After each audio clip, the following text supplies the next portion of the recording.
आज के वीडियो में आपको बताने जा रही हूँ कि इन 4 चीज़ों को भूल कर भी पैर नहीं लगाना चाहिए या ठोकर नहीं मारनी चाहिए। आइए जानते हैं वो चीज़ें कौन सी हैं, लेकिन इससे पहले मैं आपको अपना परिचय दे दूँ। मैं हूँ डॉक्टर उमाश्री, जिसे आप पहचानते ही होंगे, लेकिन जो लोग नए जुड़े हैं वो नहीं जानते हैं तो समझ लें। वो मैं 23 वर्षों से ज्योतिष पर साधना कर रही हूँ। आप अपनी कुंडली का परामर्श लेकर अपने जीवन को सफल बनाइए। आप रेकी और एंजल हीलिंग भी करवा सकते हैं। इसके लिए आप कमेंट सेक्शन में सिर्फ एक संदेश भेज दीजिए कि हमें अपनी कुंडली की जांच करवानी है या हमें रेकी या एंजल हीलिंग करवानी है।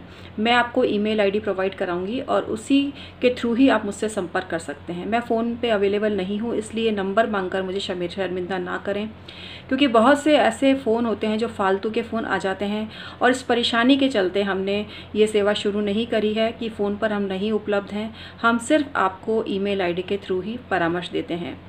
हमारे नाम से कोई पैसा लेता है तो आपको पैसा बिल्कुल भी नहीं देना है। बहुत से फर्जी और फ्रॉड लोग मार्केट में भरे पड़े हैं, आपको इनसे बचना पड़ेगा। हमारे चैनल में भी घुसपैठ करते हैं, अपने नंबर देते हैं।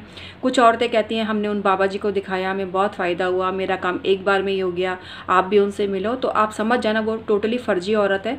अलग अलग नामों से कमेंट करती है हमारे चैनल में आके और टोटली फर्जी और बदमाश किस्म की औरत है। तो ऐसे लोगों से आपको बचना है, क्योंकि जो सभ्य है, सुसंस्कृत और शरीफ लोग हैं वो कभी भी ऐसी भद्दी हरकत नहीं करेंगे। तो मित्रों, किसी के भी माया जाल में मत फंसना, क्योंकि फ्रॉड लोगों की भीड़ लगी हुई है यहाँ पर और ऐसे लोग अपने चंगुल में भोले भाले लोगों को फंसा लेते हैं, उनका पैसा लूट लेते हैं। अपनी पर्सनल सीक्रेट्स कभी भी कमेंट सेक्शन में मत भेजा कीजिए, उसको पढ़कर बहुत से लोग आपका फ़ायदा उठा सकते हैं। तो इसलिए संभल कर चलें। चलिए आज का वीडियो शुरू करते हैं। आपको ध्यान रखना है कुछ बातों का कि आपका जो पैर है इन चीज़ों पे टच ना हो, नहीं तो पाप चढ़ता है। कुछ लोग कहेंगे भाई हम नहीं मानते, तो यहाँ जो मानते हैं मैं उन्हीं की बात कर रही हूँ। मैं बाध्य तो कभी नहीं करती हूँ। जिनको जो सही लगता है वो करें, लेकिन इसके चलते मैं अपना काम नहीं छोड़ूंगी। मैं अपने जो उद्गार हैं वो आपके सामने ज़रूर व्यक्त करूंगी। तो मैं जानती हूँ ऐसे बहुत से लोग हैं जिनके बूते पर, समाज पर धर्म टिका हुआ है, संस्कृति टिकी हुई है और वो मेरी बात ज़रूर समझेंगे। तो आपको किसको पैर नहीं लगाना है, पहली चीज़ है आपकी पुस्तकें। जो अपनी पुस्तकों को पैर लगाता है या स्टडी टेबल पर पैर लटका के बैठता है, वो मनुष्य जीवन में कभी ज्ञान को प्राप्त नहीं कर सकता। तो यदि आप ये गलती करते हैं तो तुरंत बंद कर दें। अगर आपके द्वारा पुस्तकों का अपमान होता है, पैर आप रख देते हैं, तो उसको माथे पर स्पर्श करिए और क्षमा मांगिए। दूसरी चीज़ है कन्या। कई घरों में छोटे छोटे बच्चे होते हैं, कन्याएं होती हैं, लोग उनको पैर से टच करके निकल जाते हैं, जो कि बहुत ही गंदा काम है।